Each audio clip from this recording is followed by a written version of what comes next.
രണ്ടാമത്തേതാണ് ഏറ്റവും പ്രധാനപ്പെട്ട. അതെനിക്ക് തോന്നുന്നു ഇവിടുത്തെ പല മാധ്യമങ്ങളും അതൊക്കെ കാര്യമായിട്ടൊന്നും ചർച്ച ചെയ്തില്ല എന്നതാണ് വലിയൊരു വസ്തുത.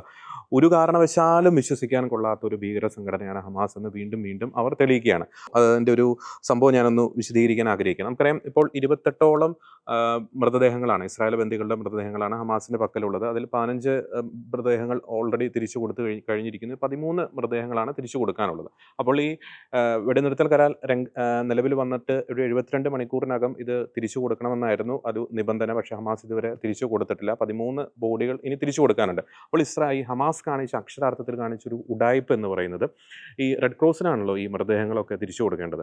അപ്പോൾ ഇവർ കാണിച്ച ഒരു ഉഡായിപ്പ് എന്ന് പറഞ്ഞിട്ടുണ്ടെങ്കിൽ, ഈ ഗാസയിലെ ഏതൊരു പ്രദേശം, ആ ഒരു പ്രദേശത്ത് ഒരു കെട്ടിടത്തിൻ്റെ ഉള്ളിൽ നിന്ന് ഒരു മൃതദേഹത്തിൻ്റെ അവശിഷ്ടങ്ങൾ, വെള്ളത്തുണിയിൽ പൊതിഞ്ഞ മൃതദേഹത്തിൻ്റെ അവശിഷ്ടങ്ങൾ അവർ പുറത്തേക്ക് ഇങ്ങനെ തള്ളിയിടുന്നു.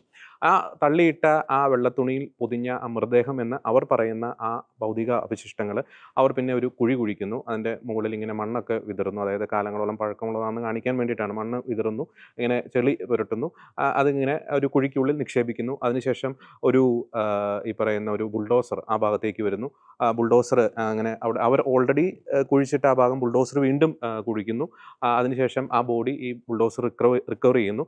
ആ ബുൾഡോസർ അത് കഴിഞ്ഞിട്ട് ആ റിക്കവർ ചെയ്ത ബോഡി ഈ റെഡ് ക്രോസ് ടീമിന് ഇവർ കൈമാറ്റം ചെയ്യുന്നു. അപ്പോൾ ഇതെല്ലാം കണ്ടുകൊണ്ട് മുകളിൽ ഇസ്രായേലിൻ്റെ ഒരു ഡ്രോൺ ക്യാമറ അവിടെ കണ്ടുകൊണ്ട് നിൽക്കുന്നുണ്ട്. അതെല്ലാം ഒപ്പിയെടുക്കുന്നുണ്ട്.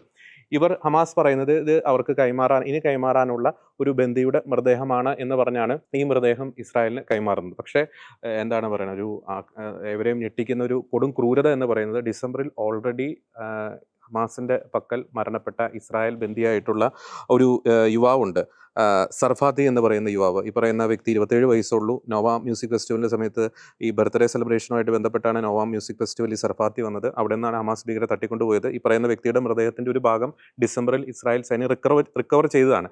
ഈ പറയുന്ന വ്യക്തിയുടെ മൃതദേഹത്തിൻ്റെ മറ്റൊരു അവശിഷ്ടമാണ് ഇവർ പുതിയൊരു ബന്ദിയുടെ മൃതദേഹമാണെന്ന് പറഞ്ഞ് ഇങ്ങനെ ഒരു സ്റ്റേജ്ഡ് ആയിട്ടുള്ള ഒരു നാടകം അവിടെ കളിക്കുന്നത്. അത് കുഴിച്ചിടുന്നു, അത് റിക്കവർ ചെയ്യുന്നു, അത് റെഡ് ക്രോസിന് മുന്നിൽ അത് അവതരിപ്പിക്കുന്നു, അത് ഇസ്രായേലിന് കൊടുക്കുന്നു. അത് അക്ഷരാർത്ഥത്തിൽ ഇസ്രായേലിലെ ഓരോ സാധാരണക്കാരനായിട്ടുള്ള പൗരന്മാരെയും അക്ഷരാർത്ഥത്തിൽ ഞെട്ടിച്ചൊരു സംഗതിയാണ്. ഈ പറയുന്ന ബന്ദിയുടെ കുടുംബാംഗങ്ങൾ പറയുന്നു, ഹമാസ് എന്തുകൊണ്ട് ഇങ്ങനെ ഒരു ഇമോഷണൽ അബ്യൂസ്മെൻറ്റ് ഇങ്ങനെ നടത്തുന്നു, എന്തുകൊണ്ട് ഞങ്ങളുടെ മകൻ്റെ ബോഡി ഇങ്ങനെ ഘട്ടം ഘട്ടമായിട്ട് ഇങ്ങനെ ഞങ്ങൾക്ക് തിരിച്ചു വരുന്നു. വളരെ വളരെ വൈകാരികമായിട്ടുള്ള കാര്യമാണ്. നോക്കുക, ഒരു ദിവസം കൈ തിരിച്ചു കൊടുക്കുന്നു, ഒരു ദിവസം കാല് തിരിച്ചു കൊടുക്കുന്നു, ഒരു ദിവസം തല തിരിച്ചു കൊടുക്കുന്നു. അതെങ്ങനെ ആ കുടുംബത്തിന് അക്സെപ്റ്റ് ചെയ്യാൻ പറ്റും? അപ്പോൾ ഈ ഒരു സംഭവമാണ് ഇസ്രായേലിനെ അക്ഷരാർത്ഥത്തിൽ പ്രകോപിപ്പിച്ചത്.